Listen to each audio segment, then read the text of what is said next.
Back in 2011, I went to North Georgia. It was then North Georgia College and State University for my master's degree in criminal justice. And through the research that I was doing towards that degree, I became aware of a silent population, and they are the kids of the incarcerated. What we do is we go to jails during visitation, when the kids come to visit their parents, and we give away books.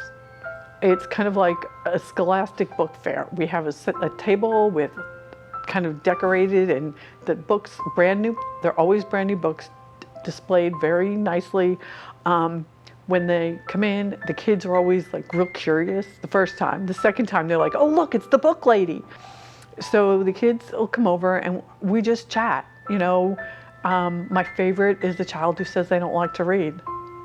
And I always tell them, well, that's because you haven't found the right book. And they inevitably find the book that they want or they're a little curious about, and they get to keep the book.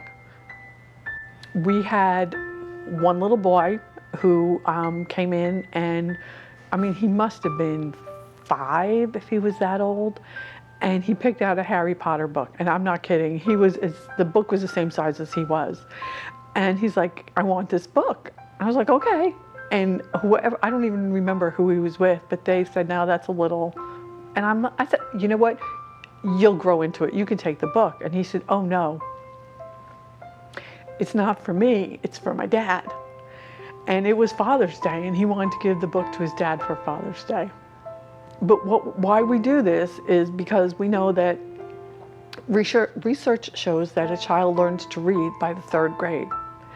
And from 3rd grade on, they read to learn. So if they're struggling with reading, they're going to struggle academically. If you're not reading proficiently by 3rd grade, there's a 20% chance you'll drop out of high school. I honestly, I can't remember how long we've been here, but it's been years. We've been in Dawson County, and Sheriff Johnson has been so supportive.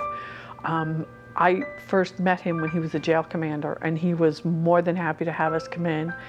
Volunteers we've had retired teachers, we have local business members of the community, and all you have to do is pass the background check with the sheriff's office. You're good. There's programs in the jail. There's, you know, GEDs, there's 12-step recovery programs, there's programs to help for re-entry. There's programs to help the other parent who's trying to find food, keep the house, or make a house payment. Food, clothing, shelter, all that stuff is available. But the kids, and you know, if both parents are not in a position to parent, the child goes into foster care. And that's another reason why we are so adamant about a new book, because if that child's in foster care, that may be the only real possession that child has. I would love to see more people volunteer. The Dawson jail is very inviting. The bond we have, or the partnership we have with the sheriff's office, is great. And that kind of sets the bar really high for other jails.